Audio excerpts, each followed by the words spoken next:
Hello everyone, welcome back to my channel anime lover UK पे। अगर आप इस चैनल पे न्यू है तो प्लीज़ सब्सक्राइब करें, लाइक करें, कमेंट करें और अपने दोस्तों को शेयर करें और बेल आइकन को क्लिक करें ताकि आपको पहले नोटिफिकेशन मिल जाए। तो फ्रेंड, ये एक न्यू स्टोरी रिलीज हुई है जिसका नाम है प्रूविंग थीम वरॉन्ग एवरीडे। ये स्टोरी काफ़ी ज़्यादा अमेजिंग होने वाली है। पर्सनली मुझे ये काफ़ी ज़्यादा पसंद आई है। ग्रूमिंग बैठ के अपने गन को साफ कर रही होती है और अपने अंकल से कहती, हम सिटी मैंग में जा रहे हैं और हम गुशी को बोझ के रूप में उसे अपने साथ नहीं ले जा सकते। फिर हमें गुमैंग के अंकल दिखाए जाते हैं जिनका नाम होता है ली जियाओ। गुमैंग के अंकल उसे कार्ड फेंक के देते हैं और कहते, ये लो, इसमें 50,000 है। मैंने पहले ही काफी ज्यादा काम कर लिया है तुम्हारे लिए। वुमेन अपनी गन को साफ करते हुए कहती है, कोई जरूरत नहीं है, थैंक यू अंकल। गुमेंग अंकल से कहती है, मैं अपने भाई का ख्याल खुद रखूंगी, बस गुइंग को अपने साथ ले जाए। अंकल गुमेंग को चिल्लाते हुए कहते, अपनी भाई की देखभाल करना। अंकल गुमेंग के तरफ पॉइंट करते हुए कहते, एक शख्स जो हाई स्कूल से लड़ाई झगड़ा करने की वजह से उसे बाहर निकाल दिया गया था, तुम्हें ये बोलने में कैसे हिम्मत हो सकती है? अंकल गुमेंग को कहते, क्या तुम ये जानती हो कि पैसे कैसे कमाते हैं? तुम उसकी देखभाल के लिए क्या इस्तेमाल करोगी? अंकल गुमेंग के करीब आके खड़े हो जाते हैं और उसे चिल्लाते हुए कहते, तुम्हें क्या लगता है कि ये अभी भी पहले जैसा ही है जबकि आपके मॉम डैड जिंदा थे? मैंने तुमको CES में ले जाने की काफी ज्यादा कोशिश की है और अब तुम इतनी कठोर मत बनो। ग्रूमिंग अपनी गन से अंकल के हाथ को हटाते हुए कहती, आप हमारी चिंता मत करो अंकल। ग्रूमिंग अपने अंकल के ऊपर गन को पॉइंट करते हुए कहती, मेरे पास थोड़े पैसे हैं अंकल, आप इसे गुइंग के लिए रख सकते हैं। अंकल गुस्सा करते हुए कहते हैं, ग्रूमिंग आप। गुइंग अपने अंकल को शांत कराते हुए कहती है, अंकल आप गुस्सा मत करें, उनकी तो आदत ही है ऐसी। गुइंग कहती है कि मैं जानती हूँ कि तुम काफी ज्यादा गुस्सा हो। हमारे मॉम डैड ने अपनी सारी प्रॉपर्टी मेरे लिए छोड़ दी है, लेकिन ये वसीयत में लिखा है और मैं इसके खिलाफ नहीं जा सकती। गुइंग कहती है, अगर आप और गुसी यहाँ रुकना चाहते हैं तो ये मेरे लिए ठीक है, मैं बिल्कुल भी इसे माइंड नहीं करूँगी। और मैंग अपनी पैकिंग कर रही होती है। मैंग कहती है, इसकी कोई ज़रूरत नहीं। और गुमेंग अपने हेलमेट को उठाती है और वहाँ से जाने लगती है और कहती, मुझे देर हो रही है, मुझे गुइसू को स्कूल से लेने जाना है। मैंग को जाते हुए अंकल और इन दोनों देख रहे थे। मैंग अपने अंकल के घर से निकल के अपनी बाइक के पास आती है और अपनी बाइक पे बैठ के हेलमेट पहनती है। वैसे फ्रेंड, गुमेंग काफी ज्यादा कूल लगती है और मैंग अपनी बाइक पे बैठ के वहाँ से निकल जाती है। फिर हमें अंकल और इन का सीन दिखाया जाता है जहाँ अंकल इन से कहते हैं कि उसे अनदेखा करो। इस बार हमें फाइनली मैंग सिटी जाने का मौका मिला। अंकल इन से कहते हैं, अब से तुम कंपनी की हाई सोसाइटियों की लिस्ट में रहोगी और अब से तुमको इन मामूली लोगों से निपटने की जरूरत भी नहीं होगी। गुइन घूमते हुए अपना इनोसेंट सा फेस बनाते हुए कहती है, अंकल जो कुछ भी कहेंगे मैं वो सब सुनूंगी। गुइन एक अपना इविल लुक में आ जाती है और कहती है, गुमेंग ऊपर से ऊपर जाऊंगी और एक हाई क्लासेस बनूंगी और तुम इस छोटी सी जगह पे गरीबी से ही मर जाओगी। और गुमेंग अपने भाई की क्लास के पास आके रुकती है और इंतजार करने लगती है और अपना हेलमेट उतारती है। काफी ज्यादा कूल लग रही होती है हमारी गुमेंग। और मैंग अपने घड़ी में टाइम देखती जहाँ 5:49 हो रहा होता है और गुमेंग रोड के उस साइड देखती है जहाँ काफी ज्यादा हलचल होती है और गुमेंग कहती, शायद से मैं जल्दी पहुँच गई हूँ। और मैंग अपने बाइक पे आराम से बैठी होती है और गुशी का इंतजार कर रही होती है और तभी वहीं से एक कार गुजरती है और वो कार वहीं रुक जाती है और कांच का शीशा धीरे धीरे नीचे हो रहा होता है और हमें बताया जाता है असल में वो हमारा मेन लीड है। उसका ड्राइवर कहता है, मास्टर लू ये वो जगह है। फिर हमारे मेन लीड का नाम बताया जाता है जो असल में इसका नाम है लू जियांग जू और वो लू फैमिली का 3rd यंग मास्टर है। और जियांग विंडो को बाहर देखते हुए स्मोक कर रहा होता है। वैसे फ्रेंड, हमारा मेन लीड भी काफी ज्यादा गॉर्जियस है। जियांग जू अपने ड्राइवर से कहता है, मुझे मत बताओ, जिसे मैं एलीट डॉक्टर को ढूंढ रहा हूँ वो यहाँ है। उसका असिस्टेंट कहता है ये वही जगह है जहां आखिरी बार सिग्नल दिखाई दिया था। चेंजू पूछता है अपने ड्राइवर से कि सिग्नल का पता कब तक लगाया गया था। ड्राइवर कहता है मास्टर 1 मिनट से भी कम। चेंजू ड्राइवर को चिल्लाते हुए कहता है क्या 1 मिनट से भी कम, और तुम्हारी हिम्मत कैसे हुई मुझे यहाँ लाने की? वो शख्स तो काफी समय पहले भाग गया है। चेंजू अपनी सिगरेट को बुझाते हुए कहता है चलो ठीक है हम लोग चलते हैं और हमारे लोगों को उसकी खोज जारी रखने दो। मैनेजर का फोन रिंग करता है। चेंजू का मैनेजर डरते हुए कहता है ठीक है कहता है मास्टर लू, लेकिन मुझे एक कॉल लेना है। चेंजू कार के बाहर देखते हुए अपने मैनेजर से इशारे से कहता है ठीक है। और चेंजू बाहर की तरफ देख रहा था तभी कोई इसे एक चीज नजर आ जाती है और चेंजू कहता है वो लड़की हमारी गुमेंग होती है। फिर हमें दिखाया जाता है गुमेंग का छोटा भाई जिसका नाम है गुशी। गुमेंग अपने लिटिल ब्रदर को कहती तुम क्यों भाग रहे हो? गुशी कहता है सिस्टर क्या आप विला से आ गई? क्या गोविंद ने छोड़ दिया? आखिरकार उस नर्क से छुटकारा मिल गया। और गुशी कहता है सिस्टर चलो सेलिब्रेशन करते हैं। गुमेंग कहती ठीक है। गुशी कहता है वो बेवकूफ सचमुच समझता है कि ली परिवार उसकी परवाह करता है। वो बस उसके नाम पे एक छोटी सी संपत्ति देख रहा है। और चेंगजाओ कार ही में से उन दोनों को देख रहा होता है और कहता है कि कितनी शर्म की बात है वो इतनी यंग एज में एक माँ बन गई। मैनेजर कहता है मास्टर लू एक न्यू इन्फॉर्मेशन है। मास्टर लू कल रात हेल में एक ऑप्शन होगा और हमें ऐसा उम्मीद है कि वहाँ पे डिवाइन डॉक्टर हो सकता है और हम जब तक उन्हें ढूंढ सकते हैं हम मैडम की जान बचा सकते हैं। चेंगजू कहते हैं फिर इंतजार किसका है, चलो सिटी मैंग।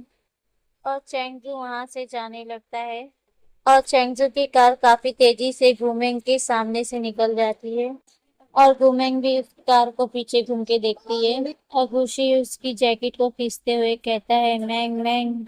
गुशी मैंग से पूछता है अब हम इसके बाद कहाँ जा रहे हैं? मैंग कहती मैंने पहले ही सारा इंतजाम कर लिया है। और तभी ही गुमेंग का फोन रिंग होने लगता है और मैंग फोन को पिकअप करती है। फिर हमें दिखाया जाता है मैंग की फ्रेंड जो होती है लिंग शुआंग कहती है गुमेंग और वो बार में होती है। गुसुई अपनी चमकती हुई आंखों से कहता है लिन क्या आप बार में हैं? क्या वहाँ पे बहुत मजा आता है? लिन कहती है शुई हाँ ये मजेदार है। तुम जरा मेरे पीछे का नजारा देखो कितना ज्यादा आउटस्टैंडिंग है। बच्चे अपनी सिस्टर से कहो तुम्हें यहाँ लेके आए कुछ मजे करने के लिए। शुई एक्साइटेड हुए कहता है क्या ऐसा हो सकता है, बहुत बढ़िया। मैंग शुई को उठा लेती है और लिंग से कहती है तुम मेरे भाई को कंफ्यूज मत करो, तुम बताओ तुम मुझे क्यों ढूंढ रही हो? और शुई अपना मुंह गुस्से से फुगार लेता है। तो लू शियांग कहती है लू फैमिली हमेशा से अपनी मैडम को ठीक करने के लिए एक बेहतरीन डॉक्टर को तलाश कर रहे हैं। लिंग शुआंग कहती मैंने थोड़ा जांच किया है कि कल रात बार में एक ऑप्शन है। क्या तुम कल रात बार में बैटिंग करने के लिए मेरे साथ खेलने आओगी? मैंग क्या तुम इसमें इंटरेस्ट नहीं हो? मैंग कहती है क्या तुम ट्रबल में पड़ के हैप्पी हो? लिंग शुआंग ये बेहतर होगा कि तुम लू चेंगजाओ से सावधान रहो। लिंग शुआंग हंसते हुए कहती है मैंग से मैं तो कैपिटल में हूँ, लू फैमिली के 3rd यंग मास्टर लू चेंगजू के बार में हूँ, मैं कैसे कोल्ड नहीं हो सकती। मैंग लिंग शुआंग से बात कर रही होती है और उसकी बातों को सुन रही होती। लिंग शुआंग कहती है मैंग क्या तुम सचमुच नहीं आ रही हो? कल रात बार में एक नीलामी होने वाली है जहां फिनल के रूप में एक डेड पीस होता है। ऐसा कहा जाता है कि इसका शांत और ध्यान खींचने वाला फोकस इफेक्ट है।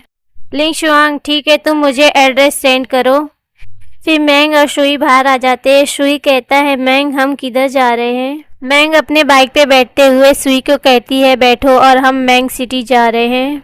फिर हमें दिखाया जाता है मैंग और शुई मैंग सिटी इंटरटेनमेंट क्लब पहुंच जाते हैं और वो जगह काफी ज्यादा अमेजिंग लग रही होती है, आउटस्टैंडिंग।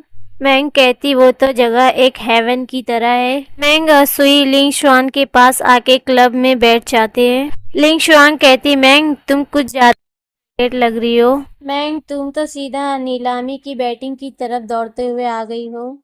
मैंग मुझे अभी तक शुई को अपने साथ घुमाने का मौका भी नहीं मिला है। लिंग शुआंग मैंग के पास बैठते हुए कहती है क्या तुम उस सचमुच स्लीपिंग जेट पेंडल को इतनी बुरी तरीके से पाना चाहती हो? मैंग अपने फोन में देखते हुए कहती हाँ ये कुछ अच्छा है, ये यूजफुल है। लिंग शुआंग मैंग से कहती, लगता है तुम इस बार जीतने के लिए काफी ज्यादा एक्साइटेड हो। शुई कहता है, मैं एटीट्यूड नहीं कर रहा हूँ, लेकिन अगर मैंग जो चाहती है वो उसे पाकर रहती है। लिंग शुआन सुई को अपनी गोदी में उठाते हुए कहती है, सुई तुम काफी ज्यादा अडोरेबल हो, मेरा भी दिल करता है कि तुम्हारे जैसा मेरा भी एक बेटा हो। चिल्लाते हुए कहता है, मैंग मैंग मुझे बचाओ। मैंग कहती है, गड़बड़ करना बंद करो, ये बस शुरू ही होने वाला है। सुई लिंग शुआंग से बसते हुए कहता है, खुद को शांत करने के लिए मिल्क का एक घुट पी लेता हूँ। फिर सीन चेंज होता है। लेडीज एंड जेंटलमैन, आज की आखिरी नीलामी है। जो नीलामी आखिरी है वो है स्लीपिंग जेट। फिर हम देखते हैं नीलामी ऑप्शन का जो बंदा होता है सभी को कहता है, आप लोग ने सुना ही होगा इस स्लीपिंग जेट की कहानी के बारे में, तो फिर मैं इसीलिए इसे कुछ नहीं कहूंगा और हम ऑप्शन शुरू करते हैं। लिंग शुआंग मैंग से कहती है, इसकी फर्स्ट बोली तो 1 मिलियन से है। और जो रोस्टिंग मैन होता है वो कहता है, पहली बोली है 1 मिलियन, फिर दूसरा कहता है 1.1 मिलियन, फिर एक दूसरा बंदा कहता है 5.1 मिलियन, फिर कोई एक और बोली लगाता है, कहता है 3 मिलियन, फिर हमारा लू चैंगजू कहता है, वो कहता है 10 मिलियन। और इतनी बड़ी बोली सुनते हुए सारे लोग खामोश हो जाते हैं और ऊपर की ओर देखने लगते हैं।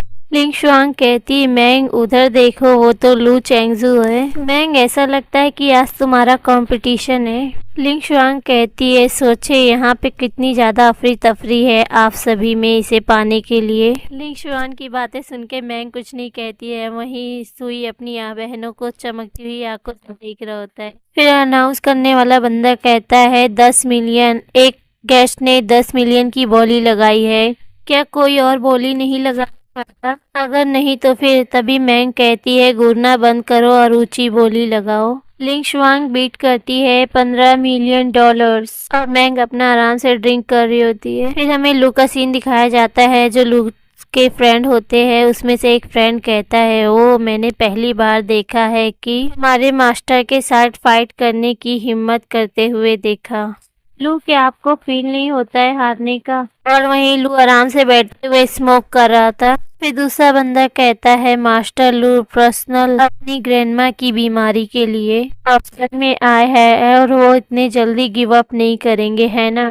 तो अपने फ्रेंड से कहता है, क्या वो सचमुच वो जेड इतना ही मैजिकल है जैसा कि कहते हैं कि वो नींद की गोलियों से भी ज्यादा बेहतर है? येलो हेयर वाला बंदा लू से कहता है, इसे खुद कभी नहीं देखा और ना ही इसे इस्तेमाल किया है, ये तो सुनी सुनाई बातें हैं, लेकिन हेवन ऑप्शन में ऐसी खराब चीजें बिल्कुल भी ऑप्शन नहीं करेगी। ये जाहिर सी बात है कि वो काफी ज्यादा खास होगा। लू चैंगजू फिर ऑप्शन में बीट करता है 30 मिलियन। फिर पहले वाला बंदा कहता है, हाँ अब वाकई में कुछ है। और वो बंदा लू की बढ़ाई मारते हुए कहता है, हमारे रिच और पावरफुल यंग मास्टर लू, इस बीट के बाद देखते हैं कौन आपसे कंपटीशन करने की हिम्मत करता है। इस नीलामी में सब्सटेंस की कमी है, बहुत ही ज्यादा बोरिंग है। येलो हेयर वाला बंदा कहता है, मास्टर लू आपको कांग्रेचुलेशन ये नीलामी जीतने के लिए। और जो ऑप्शन वाला बंदा होता है चमकती हुई आंखों से कहता है, 30 मिलियन बोली है, क्या कोई और बोली लगाना चाहेगा? मैंग अपने हाथों के इशारों से शुआंग को कहती है कि बोली लगाओ।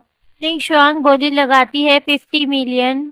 सुई खुश होते हुए कहता है, बहुत बढ़िया मैंग, तुमने काफी अच्छी बोली लगाई। 50 मिलियन सुन के जो ऑप्शन वाला बंदा होता है वो भी हैरान हो जाता है और कहता है, तो ये इस तरह है, ये नीलामी कैसी होनी चाहिए? मेरे इस ये दूसरे लोग हजारों की तादाद में बैठे हुए हैं, लेकिन आप लोग लाखों की तादाद में छलांग लगाते हैं और यहाँ तक कि आपके पास पैसे हैं तो आप इसे कैसे खर्च नहीं करते? फिर हम लू के साइड वाले बंदे को देखते हैं जो कहता है, डैम इट, वो कौन है? इस चीज के लिए चैंग जाओ के साथ मुकाबला कर रहा है। कौन है वो लापरवाह? ब्राउन हेयर वाला बंदा नीचे की ओर देखते हुए कहता है, एक छोटा बच्चा और उसकी माँ, ये बच्चे और माँ की टीम कहाँ से आई है? येलो हेयर वाला भी आके नीचे की तरफ देखता है, इंटरेस्टिंग, वो सब अच्छे लग रहे हैं। और लू चैंगजू बोली लगाता है 60 मिलियन डॉलर। फिर हम देखते हैं ऑप्शन रोड कहता है, कोई और बोली लगाएगा? 60 मिलियन बोली लग चुकी है। फिर हम देखते हैं लिंग शुआंग मैंग से पूछती है, तुम्हारे पास कितने पैसे हैं? क्या तुम और भी बोली लगाओगी? सुई लिन से सिलो से कहता है, मैंग के पास पैसे खत्म हो गए हैं,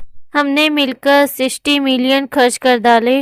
लिंग शुआंग कहती क्या करना है मैंग, मैं कुछ दिनों से पैसे कुछ ज्यादा ही खर्च कर रही हूँ और सिर्फ मेरे अकाउंट में 10 मिलियन ही रह गए हैं। शायद से ये मास्टर कंपटीशन करने के लिए काफी नहीं है ये पैसे, ऊपर लू है। सुई कहता है लिन क्या आप जब भी बाहर जाती है कि आप ये अनाउंस नहीं करती थी कि आज का खर्चा लिन उठाएगी, सारा पेमेंट लिन देगी। लिंग शुआंग सुई से कहती है तो मजे करने के लिए है, हम दूसरों की हेल्प करने के लिए इस हैबिट को क्यों बदले आखिर। सुई लिन की बातों को सुन रहा होता है और हम देखते हैं लू चेंगजू मैंग को देखते हुए मुस्कुरा रहा होता है और मैंग भी उसकी तरफ देखती है। मैंग लिंग शुआंग से कहती मुझे याद है कि उसने मुझे एक ऑर्डर दिया था और वो चाहता था कि मैं किसी को ढूंढने में उसकी मदद करूं। मैंग कहती अब इसे इस शख्स के साथ कारोबार मार्केट की कीमत के 10 गुना पर शोर होता है, चाहे मैं इसे एक्सेप्ट करूं या ना करूं ये मेरे मूड पर डिपेंड करता है। मैंग की बातों को सुनते हुए लिन कहती ओ मैं समझ गई, ओके। मैंग लू की तरफ देखते हुए कहती है पैसे मिल गए, ठीक है मास्टर लू। मैंग अपनी हुडी पहनते हुए कहती ठीक है लू चेंगजू मैं तुम्हें याद रखूंगी और मैंग उस ऑप्शन से जाने लगती है। सुई लिन से कहता है लिंग हम टेक ऑफ करने जा रहे हैं, गुड बाय, और लिन भी उसे सुई को गुड बाय कहती है। स्वांग सोचती है किसने सोचा था कि इन दोनों में एक चैट ऐसा सकता है जो इनके बीच में बना सके। लिंग शुआंग कहती है मुझे उम्मीद है कि कोई अच्छा ड्रामा शुरू होने वाला है। फिर हम मैंग को देखते हैं जो एक वाइन की कैप को खोल रही होती है और वो टेबल से खोल के डायरेक्ट उछलता है और मैंग उसे अपने हाथों से पकड़ लेती है। सुई मैंग को इस तरह करते हुए देखता है और कहता है मैंग तुम काफी ज्यादा अच्छी हो, मुझे ऐसा लगता है। और मैंग सुई से कहती है पीने के बारे में बिल्कुल भी मत सोचना, और वही सुई अपना मुंह फुलाते हुए बैठ जाता है और सुई गुस्से में अपना मिल्क उठाते हुए गुड गुड गुड करके पूरा पी जाता है और कहता है मैंग चलो एक और दौड़ हो जाए। और सुई काफी ज्यादा क्यूट लग रहा होता है, अब मैंग उसे ऐसे देख रही होती है। चैंगजोंग जीत जाता है और वहां से सुई और मैंग निकल के बाहर आ जाते हैं।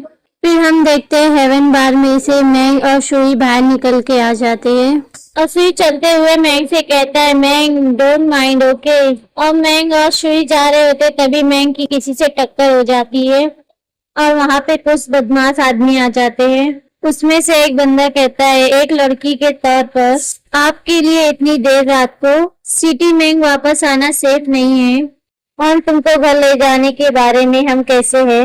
और सारे बदमाश आदमी मैंग को और सुई को चारों तरफ से घेर लेते हैं। उसमें से एक बंदा कहता है मुझे लगता है कि आपको वापस जाना नहीं चाहिए, हमने आपके लिए अगले गेट के दरवाजे पे हमने होटल में एक टॉप स्वीट बुक किया है, चलिए साथ मिलकर मजा करते हैं। फिर दूसरा बदमाश आदमी मैंग से कहता है मेरी स्पोर्ट कार काफी ज्यादा आरामदायक है, क्या आप उसे आजमाना चाहती हो। सुई ईवर अंदाज में कहता है कुछ लोग अपनी डेट को तलाश करते हुए आते हैं। सुई कहता है क्या तुम बोस स्पोर्ट्स आना चाहते हो, क्या तुम जीने से थक गए हो। पागलों की बात सुन के मैंग गुस्से में कहती है पीस ऑफ। ये सारे बदमाश लोग हंसते हुए कहते क्या उसने वाकई हमें पीस ऑफ होने के लिए कहा। दूसरा बदमाश कहता है पीस ऑफ कैसे करे सीट पर। फिर दूसरा बदमाश कहता है इसमें तो फिर तो मैं बहुत अच्छा हूँ लड़की, मैं तुम्हें इसे सिखा सकता हूँ। और सारे बदमाश हंसने लगते हैं। फिर एक बदमाश कहता है ऐसी ब्यूटीफुल मिलना का अब मैं खुद से एंजॉय करने जा रहा हूँ। और मैंग की तरफ हाथ बढ़ाते हुए कहता है छोटी लड़की यहाँ आओ। उस बदमाश की बातें सुन के मैंग को काफी ज्यादा गुस्सा आ जाता है और गुस्से में मैंग उसका हाथ पकड़ के सीधा जमीन पे उठा के पटक देती है। फिर उसमें से एक बदमाश आदमी कहता है उसने हमारे भाई को मारने की हिम्मत करी, जाओ उसे पकड़ो और उसे नीचे ले जाओ, आज रात हम उसे एक अच्छा सबक सिखाएंगे। मैंग फिर अपने इवेल लुक में आते हुए कहती है सारे लोग तुम लोग भाड़ में जाओ। फिर हम एक धमाके की आवाज सुनते हैं जो हमारी मैंग काफी ज्यादा एक्शन में आ गई होती है और सारे बदमाशों को अच्छे से पीट रही होती है। फिर एक दूसरा बंदा मैंग के ऊपर अटैक करने आता है, उसे पंच मारने आता है, तभी मैंग उसका हाथ पकड़ के मोड़ देती है, वो दर्द के मारे चिल्लाने लग जाता है बंदा। और मैंग ने अपनी स्किल से सभी बंदों को हरा दिया होता है और मैंग एक आखिरी बंदे के पास जा रही होती है, तभी वो बंदा डरते हुए कहता है डीमन, ये एक औरत तो डीमन है। और वो बदमाश मैंग से डरते हुए वहां से काफी तेजी से भागने लग जाता है। तभी हमारा देखते हैं कि मैंग का हाथ आगे बढ़ता है और उसे बदमाश को पकड़ के गाड़ी पे पटक देती है हमारी मैंग। और उस बदमाश को कार पे पटकते हुए हमारी मैंग उसके फेस पे एक जोरदार किक मारती है और रोते हुए कहता है, प्लीज मुझे माफ कर दो। और मैंग उस बदमाश के ऊपर लात करते हुए कहती, काफी हिम्मत है ना। मैंग इस बदमाश से कहती है, इंसान बनना सीखो, समझ आया। और वो बदमाश भी रोते हुए बोलते हैं, हाँ समझ गया। और वहां से मैंग सुई जाने लगते हैं। तभी सुई एक बदमाश को मारते हुए कहता है, मैं आप लोग को बता रहा हूँ, तुम लोगों में सच में कोई कारण नहीं है, तुम सब मेरी सिस्टर के साथ खिलवाड़ कर रहे हो। और सुई बदमाश को मारते हुए कहता है, जिंदगी काफी ज्यादा छोटी है, तुम्हें शॉर्टकट लेना होगा। और मैंग आगे जाके अपनी पॉकेट से एक लॉलीपॉप निकालती है और मजे से खाने लग जाती है। और मैंग के पीछे हेवन बार में कुछ लोग मैंग को देख रहे होते हैं। और वहां से मैंग और सुई जाने लगते हैं। सुई भागते हुए कहता है, मैंग हम कहाँ जा रहे हैं। मैंग सुई को कहती है, हम अंकल लू के घर जा रहे हैं। और हम देखते हैं चेंग जाओ इस लड़ाई को देख रहा होता है ऊपर से अपनी साथियों के साथ। फिर हम पीछे देखते हैं हेवन बार के विंडो में जो मास्टर लू के साथी होते हैं उसमें से एक साथी सीवर करते हुए कहता है कांपते हुए, आजकल की यंग लेडी इतनी आगे बढ़ चुकी है। अपनी फ्रेंड की बातें सुन के येलो हेयर वाला बंदा कहता है, एक लड़की जो 6 फीट के आदमी को जमीन पे किक मार के गिरा दी है, क्या वो सचमुच में इंसान है। और लू चेंगजा उसे याद करते हुए मैंग को कहता है, वो लड़की काफी ज्यादा गुस्से वाली है। लू चेंगजू कहता है मैंग को सोचते हुए कि मैं उसे फिर से दोबारा देखना चाहता हूँ।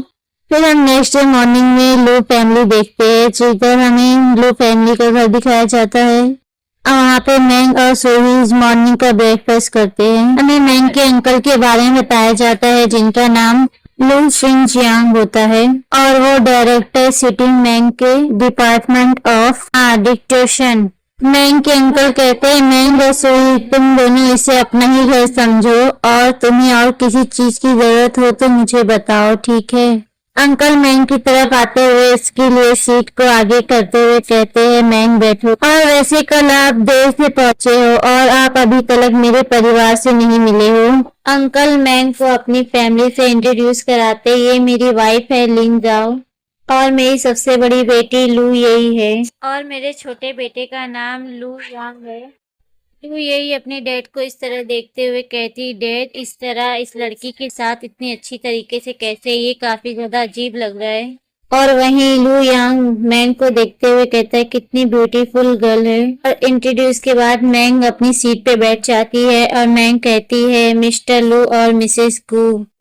मिसेस गू पानी पीते हुए अपने मन में सोचती है कि उसके बंदे ने क्या बताया था। फिर वो बंदा कहता है, मैडम ये वो जानकारी है जो आपने मुझसे गू मैंग के बारे में जानने के लिए कहा था। मिसेस गू वाटर ड्रिंक करते हुए कहती है अपने मन में, एक अपराधी जो लड़ाई करती है, फ्रेंड में मिसेस गू का नाम लिन जाओ है तो उसे इसके नाम से ही पुकारूंगी। तो लिन जाओ कहती, वो तो अच्छे लोगों में रहा है, आखिर सेंगजिन ऐसे लोगों को कैसे जान सकता है। और लिन जाओ गू मैंग और शुई को देखते हुए कहती, और उन्होंने हमारे घर में आने दिया उसे, और मुझे ये सुनिश्चित करने के लिए लू यांग और लू यी पर नजर रखनी चाहिए कि वो गुमराह ना हो और वो ड्राइप आउट परिवार ना बन जाए। मिस्टर लू गोशी को देखते हुए कहते हैं, ठीक है गोशी, तुम्हारा मैटर सॉल्व हो गया है और आज रात वो लोग तुम्हें लेने आएंगे। मैंग शुई को देखते हुए कहती, ठीक है अंकल लू, आपकी हेल्प के लिए थैंक यू। और वहीं मैंग की बातें गोशी को कुछ समझ नहीं आती है और गोशी कहते हैं, मुझे यही करना चाहिए। लिंग जाओ सेंजी से कहती है, आखिर गोशी का क्या मैटर है। सेंजिंग लिंग जाओ से कहता है, मैंने उसके लिए एक स्कूल को ढूंढ लिया है और वो यंग है और हम उसकी पढ़ाई को ऐसे ही इग्नोर नहीं कर सकते। लिन जाओ गोशी को सर पे हाथ सहलाते हुए कहती है, अंकल लो को निराश ना करे और प्रॉमिस करे कि आप स्कूल जाने के बाद आप मन लगा के पढ़ाई करेंगे। लिन जाओ की बातें सुन के गोशी कुछ कहता नहीं और एक स्माइल पास करता है और गोशी लो फैमिली के बाहर आते हुए अपने सर को छूते हुए कहता है, उसने मेरे सर को छूने की हिम्मत कैसे करी, क्या वो अपनी मौत को तलाश कर रही है। और तभी तेज हवा चलने लगती है और गुशी कांपते हुए कहता है, यार मेरे लिए कुछ कपड़े खरीदो। इस ठंड से बचने के लिए मेरे पास कपड़े कम पड़ रहे हैं। हिसुई मैंग का हाथ पकड़ते हुए कहता है, देखो वहाँ एक मॉल है, वहाँ पर एक आइटम के लिए $20 और 3 आइटम के लिए $50 देने पड़ते हैं। शुई कहता है, चलिए सिस्टर, इस रोड को क्रॉस करके उस स्टोर पे चले। मैंग कहती है ठीक है, और मैंग शुई रोड क्रॉस कर रहे होते हैं और हम देखते हैं उसी हाईवे पे चेंगजाओ की कार होती है, जिसमें से वही पहले वाला बंदा निकलते हुए कहता है, चेंगजाओ देखो, ये वही माँ और बेटे की जोड़ी है। येलो हेयर वाला बंदा कहता है, कल रात उसकी फ्रेंड ने ऑप्शन में काफी ज्यादा लाखों की बोली लगा दी है और वो तो काफी ज्यादा शांत दिखती है। और देखो वो आज कैसे $20 के कपड़े खरीद रही है, क्या वो उसे पहन भी सकती है? और चैंग जाओ मैंग को देखते हुए कहता है, काफी ज्यादा प्रेटी है।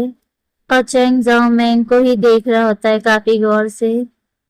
येलो हेयर वाला बंदा कहता है, सचमुच एक ब्यूटीफुल पसंद एक बोरी में भी काफी ज्यादा अच्छा लगेगा। ब्राउन हेयर वाला बंदा कहता है, ये काफी ज्यादा रेयर है कि चैंगजाओ किसी में इंटरेस्ट है। ये बहुत बुरी बात है कि वो पहले से एक मॉम है। और वहां से चैंगजाओ की कार चली जाती है। फिर हम टैनिक रेस्टोरेंट देखते हैं, जहां से मैंग और खुशी बाहर निकलते हैं। मैंग, तुम मुझे यहाँ क्यों लेके आई हो? क्या सचमुच ये प्लेस रियली काफी ज्यादा एक्सपेंसिव नहीं है? सुई, चलो खाने चले। सुई टेबल पे इतने सारे खाने को देखते हुए कहता है, मैंग तुम अचानक से मुझे इतना अच्छा खाना क्यों खिला रही हो? मुझे शक है कि आप आज रात मुझे स्कूल नहीं भेज रहे हो, बल्कि स्वर्ग भेज रहे हो। सुई खाने को देखते हुए कहता है, मेरा आखिरी खाना। सुई, तुम ज्यादा खाना खाओ, तुम्हारे लिए सफर आसान हो जाएगा। और हमारा लिटिल सुई खाना खाते हुए कहता है, तुम यकीन नहीं करोगी, क्या आप सच में ऐसा करना चाहती है? मैं तो बहुत ही अच्छा बर्ताव करने वाला हूँ। आपको इतना कीमती छोटा भाई और कहाँ मिलेगा?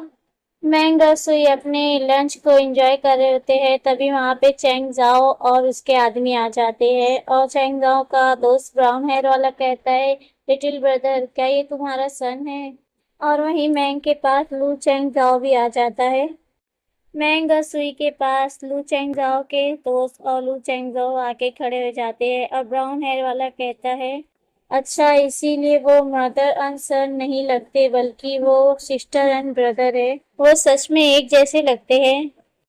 सुई कहता है, ब्लफ करना बंद करो, हम असल में सिस्टर एंड ब्रदर है, इसीलिए हम एक जैसे सिमिलर दिखते हैं। सुई की बातें सुन के येलो हेयर वाला बंदा कहता है, ओ ये बच्चे का एटीट्यूड। शुई कहता है, क्या आप लोग यहाँ से जा रहे हो या नहीं? क्या आप लोग हमारे लंच में इंटरएक्ट कर रहे हो? हमें सुकून से खाने दीजिए खाना।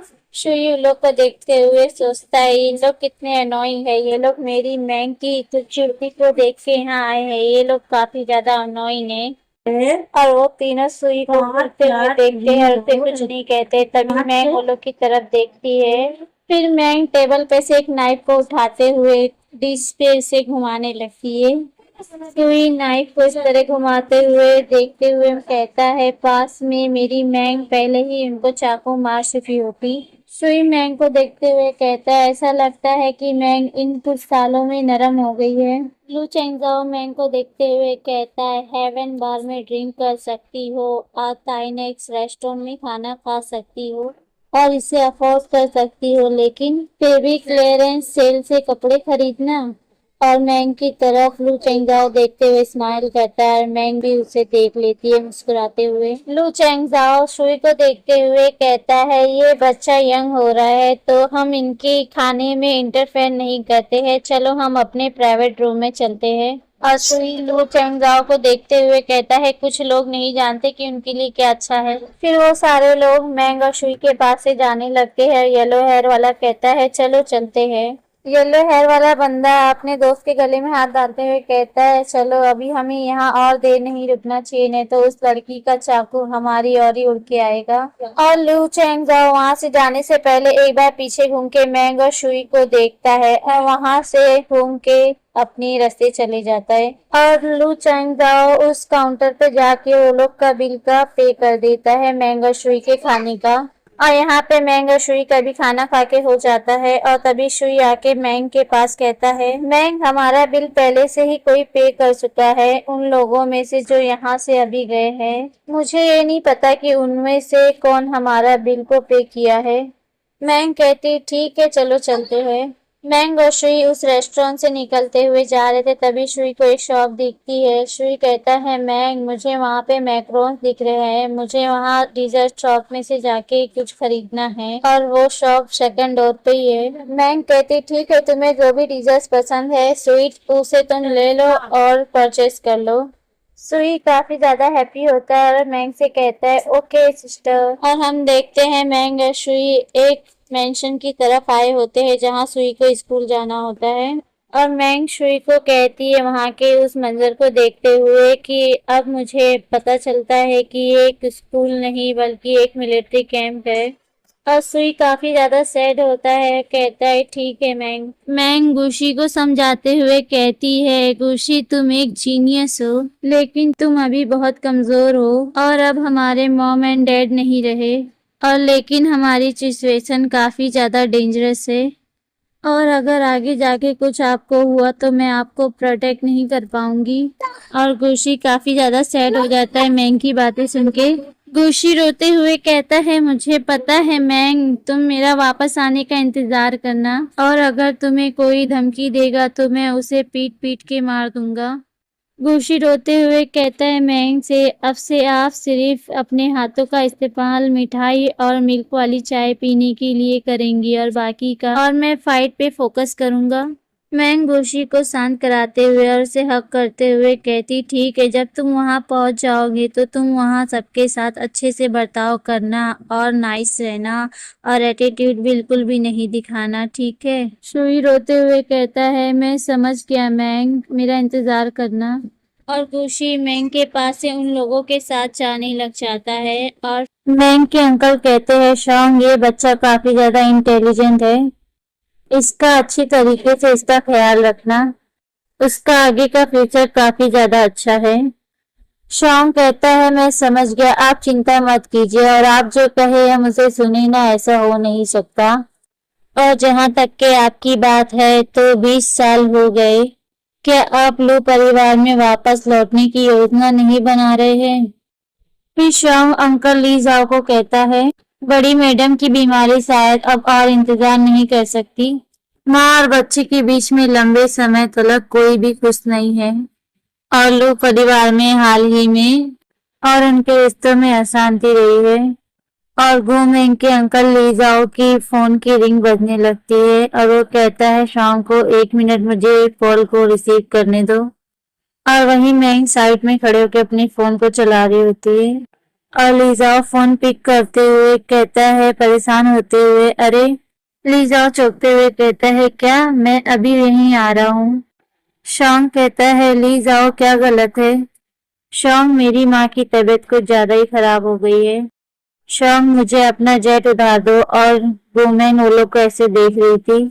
शॉन्ग कहता है, जी मैं अभी तुरंत तैयारी करता हूँ, आप कार में बैठो, मैं आपको एयरपोर्ट तक ले जाऊंगा। लिन जाओ कहता है, वुमेन क्या आप? अंकल कुछ और कहने की जरूरत नहीं है, चलो चलते हैं। मैंग मुझे उम्मीद है कि हम वहाँ टाइम पर पहुंच जाएंगे। और गुमेंग और अंकल उसके उस हेलीकॉप्टर में बैठ के वहां से निकल जाते हैं और वहां पे हॉर्न बजता है और मैंग और उसके अंकल वहां से निकल जाते हैं। लिन जाओ मैंग को समझाते हुए कहते हैं, गुमेंग मैं लू फैमिली में मिलने नहीं जा सकता, इसीलिए मैंने तुम्हें वहां ले जाने के लिए किसी को ढूंढा है। अगर मैं सिर्फ वहां गया तो सिर्फ परेशानी ही होगी। मैंग कहती है, इससे कोई फर्क नहीं पड़ता। तो सॉरी फ्रेंड, मैंग के अंकल का नाम है लू शेंगजिंग।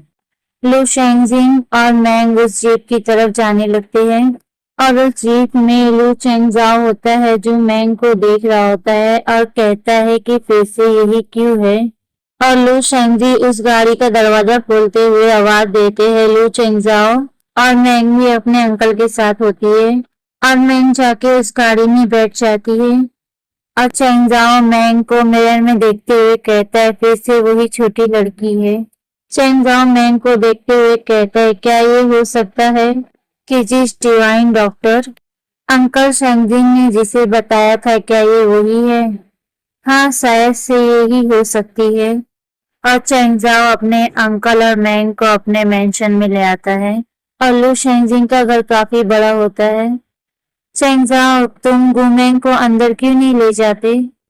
मैं बाहर यहाँ उसका इंतजार करूंगा। चेंगजाओ तुम उसकी एज देख के फूल मत बनो। सचमुच दुनिया में ऐसा कोई नहीं जिसकी मेडिकल स्किल इसकी उम्र को मात दे सके। अंकल चलिए साथ में अंदर चलते हैं। तुम कई सालों से घर से दूर रहे हो और ग्रैंडमा भी आपसे मिलना चाहती है। तो ठीक है चेंगजाओ। और लू मेंशन में कुछ लोग होते हैं जो बात करते हैं कि आपको बिजनेस मीटिंग में पार्टिसिपेट नहीं करना था, आप वापस क्यों आए? ग्रैंडमा की ऐसी हालत देखते हुए हर रिलेटिव चाहे वो गरीब हो चाहे वो अपना काम छोड़कर आए हो वो सभी लोग घर वापस आ रहे हैं। दरअसल ये ग्रैंडमा की प्रॉपर्टी का मामला है और वहाँ पे सभी लोग शांत हो जाते हैं चेंगजाओ को देख के। चेंगजाओ कहता है ग्रैंडमा बुरी तरीके से बीमार है और फिर भी ये लोग उनकी प्रॉपर्टी के लिए लालच कर रहे हैं। मैं हैरान हूँ क्या इन लोगों को इनसे ठंडक मिलती है। और लू मेंशन में वो चारों लोग अंदर जा रहे होते हैं तभी उन्हें कोई हाथ दिखाते हुए कहता है रुको यहीं पर। तो फ्रेंड ये चेंगजाओ की आंटी है लू रूशी। लू रूशी कहती है चेंगजाओ तुम अंदर जा सकते हो लेकिन ये दोनों आपके पीछे नहीं जा सकते। इस लू मेंशन में सिर्फ लू मेंबर्स जा सकते हैं और दूसरा कोई नहीं। चेंगजाओ अपनी आंटी लू रूसी को घूर के देखता है और कुछ कहता नहीं।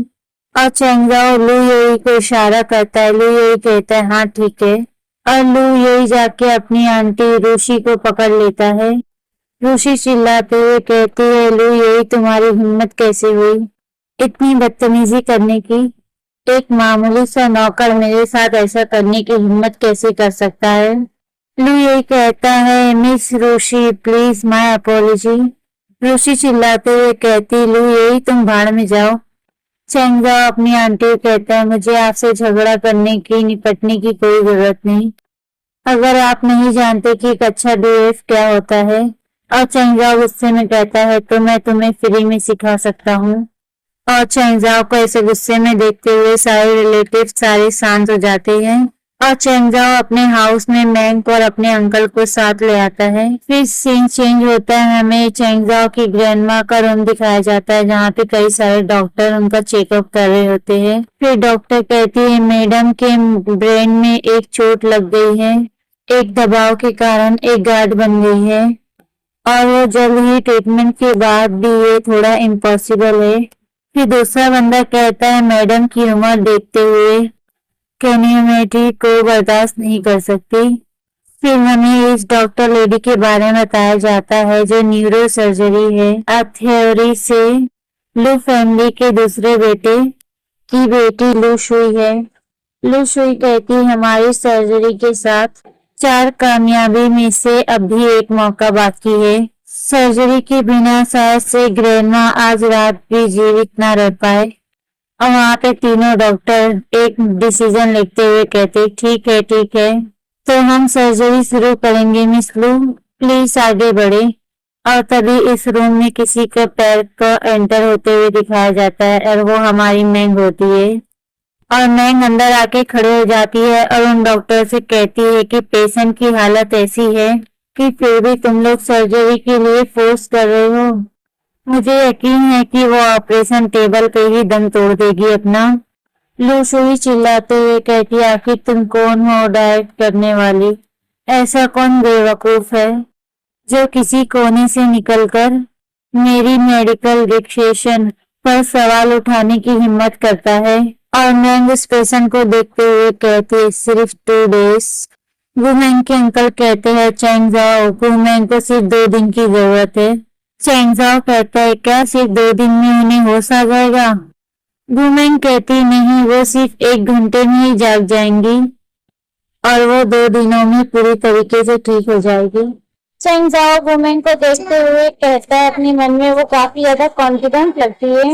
और लू शुई मेंग को चिल्लाते हुए कहती है क्या बकवास बातें कर रही हो, और यहाँ तक के क्रोमोटोमी में 1 घंटे से ज्यादा समय लगता है। तुम मेरी ग्रैंडमा को ठीक करने के लिए कौन सा ट्रीटमेंट का इस्तेमाल करोगी? मैंग उसे बताती है एक्यूपंक्चर का। लू शोई कहती है क्या एक्यूपंक्चर? ये तो पूरी तरीके से साइंस के अपोजिट है। और क्या तुम मेरी ग्रैंडमा को 2 दिनों में ठीक कर दोगी? क्या मजाक है? और मैंग शुई के बात को इग्नोर करते हुए मस्त अपने बैग में काम कर रही होती है। चैंग जाओ मैंग के पास आके कहता है क्या तुम्हें पूरा यकीन है? और मैंग कहती है हाँ। और उन डॉक्टरों में से जो सीनियर डॉक्टर होता है, ये बीमारी का इलाज करना कोई बच्चों का खेल नहीं है। छोटी लड़की अपने आप को राज करना और अपना नाम बनाना ठीक है, लेकिन इंसान की जान को मजाक मत लीजिए। और दूसरा डॉक्टर कहता है मिसेस लू शोई और दुनिया की सबसे मशहूर नैरो सर्जरी की एक बहुत ही बड़ी जीनियस है। आप एक जानी मानी डॉक्टर नैरो सर्जन के ऊपर सवाल उठा रहे हैं। आप हिम्मत कैसे कर सकते हैं? ये कितना रेडिकुलस है। और वही चैंग जाओ के अंकल को उन लोग की बात सुन के काफी ज्यादा गुस्सा आ रहा होता है। तभी वो डॉक्टर लोग कहते हैं मिस मजाक बहुत हो गया और अब हमें मैडम को ऑपरेशन रूम में ले जाना होगा। फिर वहां से शू वही जाते हुए मैंग से कहती है अगर तुम अपना नाम बनाना चाहती हो तो तुम्हारे पास एक बेहतर स्किल होनी चाहिए। मेरी ग्रैंडमा कोई लैब की चूहा नहीं है। लू शेंगजिन कहते हैं चैंग जाओ का तुम मुझ पर भरोसा करते हो तो फिर वुमेंग को 1 घंटा दे दो और एक क्रोनियोटोमी इस समय जरूरी नहीं है। तभी शू वही कहती है अंकल लू क्या आपने अपना दिमाग खो दिया है? क्या आप सचमुच इस लड़की की बातों पे विश्वास करते हैं? क्या नॉनसेंस है? और चैंग जाओ एक बार मैंग की तरफ देखता है, कहता है हर समय काफी ज्यादा शांत दिखती है। चैंग जाओ अपनी मेड से कहता है मिसेस गू के लिए बेडरूम का इंतजाम करो, यहाँ पे 2 दिन रहेगी। मेड भी कहती जी मास्टर। तभी वहाँ पे शी हुई चैंग जाओ के पास जाके कहती है कि चैंग जाओ क्या तुम मुझसे ज्यादा किसी अजनबी पे भरोसा करते हो? चैंग जाओ कहता है अगर तुम इस बीमारी का इलाज नहीं कर सकती हो तो तुम दूसरों पे इंजाम मत लगाओ। शी वही कुछ जवाब देती नहीं और अपने मन में गुस्से से कहती मैं भी देखती हूँ कि वो एक्यूपंक्चर से ग्रैंडमा का इलाज कैसे करती है। ये सोचना कि कुछ सुइयों से काम हो जाएगा ये क्या मजाक है। और मैंग ट्रीटमेंट के लिए तैयार हो रही होती है और अपने बालों को बांधते हुए सोचती मैंने सोचा नहीं था कि उस आदमी को मुझ पर इतना भरोसा होगा। चैंग जाओ मैंग को देखता है कि वो अपने बैग में क्या कर रही है और मैंग अपने बैग में से नीडल का बॉक्स निकाली होती है जिसमें काफी सारी नीडल्स होती है। और मैंग चैंग जाओ की ग्रैंडमा का ट्रीटमेंट शुरू कर देती है और सोचती है कि उसका फैसला चैंग जाओ की ग्रैंडमा का ट्रीटमेंट करने वो भी एक्यूपंक्चर से। और मैंग अपना ट्रीटमेंट शुरू कर देती है। उन नीडल्स को उनके हाथों में चुभाने लग जाती है। उन नीडल्स को निकालते हुए एक्यूपंक्चर स्किल का यूज करते हुए उनकी ग्रैंडमा के हैंड में काफी सारे नीडल्स को अंदर डाल देती है और चैंग जाओ की ग्रैंडमा के हाथों से काफी ज्यादा ब्लड निकल रहा होता है। शू वही मैंग के पास भागते हुए आती कहती है तुम क्या कर रही हो? और चैंग जाओ शू वही को आगे आने से रोक देता है। शी वही गुस्से से चिल्ला के कहती है चैंग जाओ ग्रैंडमा को फालिज हो चुका है, आखिर इनके शरीर से खून निकालने का क्या फायदा? शी वही कब से मैं तुम्हारी नजरों में इतना दयालु हो गया? चैंग जाओ आप ग्रैंडमा की लाइफ मुश्किल में डाल रहे हो। शी वही मैंग को रोकते हुए कहती है मैं किसी धोखेबाज लड़की को यहाँ पे खुलेआम घूमने की परमिशन नहीं देती हूँ। मैंग उसे शी वही को घूम के देखती है एक नजर। मैंग शी वही का हाथ पकड़ के कहती है मैंने तुमको इसलिए बाहर नहीं फेंका क्योंकि तुम ये देख सको कि मैं मैडम को कैसे ठीक करती हूँ, ना कि इसलिए कि तुम मेरे ट्रीटमेंट में इंटरेस्ट करो, समझी? और शी वही भी थोड़ा घबरा जाती है, चिल्लाते हुए कहती है मैंग तुम्हारा ये मैटर इसका कोई बेसिस नहीं है। अगर तुम ग्रैंडमा की कंडीशन तो फिर क्या तुम इसे अफोर्ड कर सकती हो? मैंग शीवी का हाथ को झटकते हुए कहती, मैंने तुमसे कहा ना कि मैं इनका ट्रीटमेंट करूंगी और तुम मुझे दोबारा टोकना नहीं। और शीवी अपने हाथों को ही देख रही थी जो दर्द से कांप रहे होते हैं। और वहां पे लू फैमिली की मेड आती है, कहती है मिस शीवी हमें थोड़ा इंतजार करना चाहिए और देखना चाहिए कि वो मैडम के साथ कैसा व्यवहार करती है, उनका इलाज कैसे करती है। और शीवी कुछ कहती नहीं। शियुई वहां से गुस्से से निकलते हुए कहती है, चेंगजाओ के रहते हुए मैं उस लेडी को अभी छू भी नहीं सकती। शियुई गुस्से में कहती है, अगर लेकिन ग्रैंडमा 1 घंटे में नहीं जागी तो ये महिला कैपिटल एलवी से जिंदा वापस नहीं जाएगी। फिर सीन चेंज होता है, हमें आधे घंटे बाद का सीन दिखाया जाता है जहाँ रूम में से मेड और अंकल और मैंग निकलते हैं और मेड कहती है, मिस प्लीज इस तरफ। और मैंग बाहर आते ही चौंक जाती है, कहती क्या मुझे पकड़ना चाहते हो? और वहां पे 2 ऑफिसर होती है जो श्री हुई ऑफिसर से बात कर रही होती है और सारे लोग चौंकते हुए मैंग की तरफ देखने लगते। श्री हुई वरिड होते हुए मेड चेंग के पास आती है, पूछती है ग्रैंडमा क्या चाहती है? और मेड चेंग कहती है, मिस श्री हुई अभी भी वो बेहोश है। शिवी मैंग को देख के हंसते हुए कहती, मैं जानती थी तुम अगर इतनी ही ग्रेट हो तो मेडिकल ओरिजिन में तुम्हारा नाम क्यों नहीं है और तुम्हारा रैंक क्या है? और आगे शिवी कहती है, अभी अभी तुम थोड़ा बहुत मेडिकल के बारे में सीखी हो और तुम मेरे सामने शो ऑफ कर रही हो, कितनी शेमलेस की बात है। फिर वहां पे लू परिवार का छठा बेटा आ जाता है और कहता है, उस महिला पे गलत काम करने का आरोप है, इसे यहाँ से ले जाओ। चेंगजाओ के अंकल कहते हैं, तुम बोल रहे हो कि गुमेंग ने गलत काम किया, इसका सबूत किधर है, दिखाओ। शीहुई कहती है, अंकल शेंजिंग उसने ग्रैंडमा को निडेस दवाई और उसने ब्लड दिया, लेकिन ग्रैंडमा अभी तक नहीं जागी है। अगर ये गलत काम नहीं है तो क्या है? और वहां पे चेंगजाओ की उनकी औरत कहती है, शीहुई तुम अपने वर्ड्स को बर्बाद मत करो और तुम जाके ग्रैंडमा का ऑपरेशन करना शुरू करो। और चेंगजाओ की आंटी कहते, इस धोखेबाज को यहाँ से ले जाओ। और चेंगजाओ के अंकल गुस्से में आके कहते, मैं देखता हूँ कौन हिम्मत करता है। और तभी वहां पे लू फैमिली का छोटा बेटा आता है और चिल्लाते हुए अंकल से कहता है, मैं हिम्मत करता हूँ। लू सेंजिंग ये मत भूलना, आपको 20 साल पहले लू फैमिली से निकाल दिया गया था। आपको लू फैमिली के मैटर में बोलने की कोई जरूरत नहीं है। और चेंगजाओ के अंकल लू शेंजिंग कहते हैं, तुम? और शीहुई मैंग के करीब से जाते हुए से ताना मारते हुए कहती है, 1 घंटे में जागना और 2 दिन में पूरी तरीके से ठीक कर देना, खुद को कुछ ज्यादा ही समझ रही थी। और मैंग शीहुई को एकदम इग्नोर कर देती है। लू फैमिली का छोटा बेटा उन गार्ड और ऑफिसर से कहता है, जल्दी आओ इसे ले जाओ और ये दोबारा लू फैमिली के अंदर आए ना, ये लू फैमिली के अंदर आने के लायक नहीं है। अब 2 ऑफिसर आगे बढ़ के अंकल शेंजिंग को पकड़ लेता है और एक ऑफिसर मैंग की तरफ हथकड़ी लेके आगे बढ़ने लगता है। और मैंग गुस्से में आ जाती है और काउंट करने लगती है, 3, 2, 1 और अपनी आंखें बंद कर लेती है। तभी वहां का दरवाजा खोल के कोई अंदर एंटर होता है और वो चेंगजाओ होता है। और चेंगजाओ सभी लोग कहता है, ग्रैंडमा जाग गई है। और सभी लोग शौक में कहते हैं, क्या? और वहीं सुई कहती है, क्या जाग गए है? और वहीं पीछे चेंगजाओ की ग्रैंडमा के पास डॉक्टर लोग खड़े होके कहते हैं, ये कैसे पॉसिबल है? यहाँ पे इतना ऑक्सीजन था, सिर्फ एक्यूपेंचर की वजह से वो जाग गई। और सारे डॉक्टर्स काफी ज्यादा हैरान होते हैं। वहीं पे शीहुई भागते हुए आती है। शीहुई ग्रैंडमा को देखते हुए कहती है, इम्पॉसिबल, मैं इस पे बिलीव नहीं कर सकती। और चेंगजाओ उस ऑफिसर से कहता है, कौन है जो मेरे गेस्ट को छूने की हिम्मत करेगा? मैं उस जगह से आगे बढ़ के हल्का सी मुस्कुराती है और अपने पैंट में से एक डायरी और पेन निकालती है। और मैं उस डायरी में कुछ सामान लिख के देती है। और मैंग उसे एक नुस्खा लिख के चेंगजाओ को देती है, कहती ये एक नुस्खा रहा, इसे 1 हफ्ते के लिए इस्तेमाल करो। चैंगज़ाओ चिट्ठी लेते हुए उसको देखता है, कहता है ये चिट्ठी काफी ज्यादा अनोखी है। और मैंग वहां से जाते हुए कहती है, अंकल लो मुझे कुछ दूसरे काम निपटाने हैं तो मैं यहाँ से पहले जा रही हूँ। और गुमेंग वहां से आगे बढ़ जाती है। तभी चैंगज़ाओ बुलाता है, मिस लू।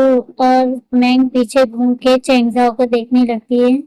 चैंगज़ाओ खुश होते हुए कहता है कि अगला एक्यूपेंचर ट्रीटमेंट कब है।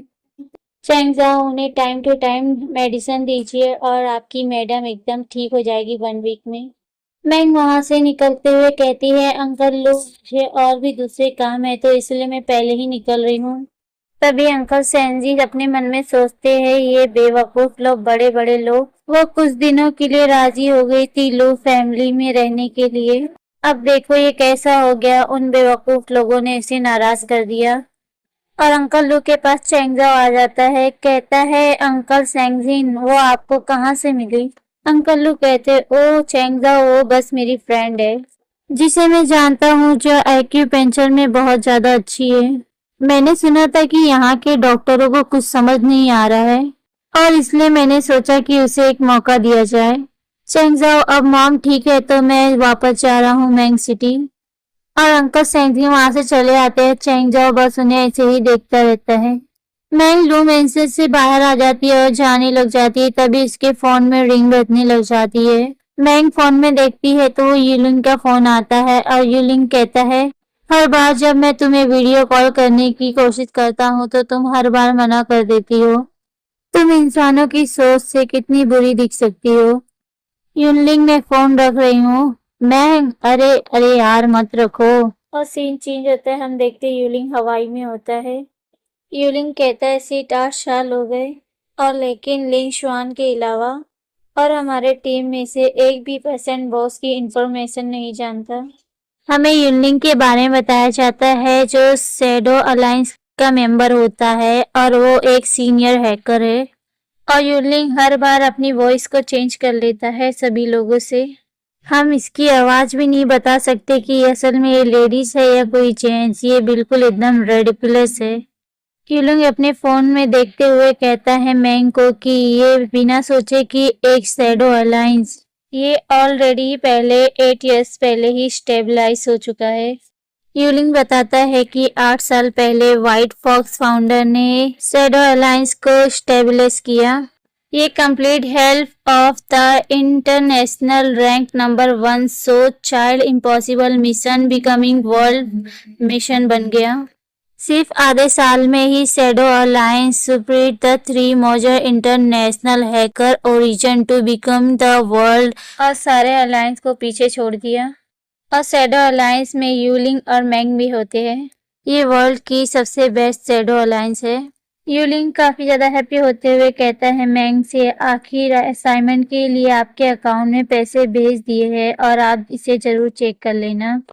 और हाँ एक और काम है, किसी को ढूंढना है। और मैंग ये मिलियन का सवाल है, आखिर आप कुछ दिनों से जॉब को ढूंढ रही है तो क्या आप इस जॉब को ले रही हो। यूलिंग की बातें सुन के मैंग कहती है, किसके लिए। यूलिंग कोल्ड ड्रिंक पीते हुए कहता है, मैंने सुना है कि वो एक अमेजिंग डॉक्टर के बारे में है और वो मेडली इसमें 2 साल पहले ही दिखाई दिया था।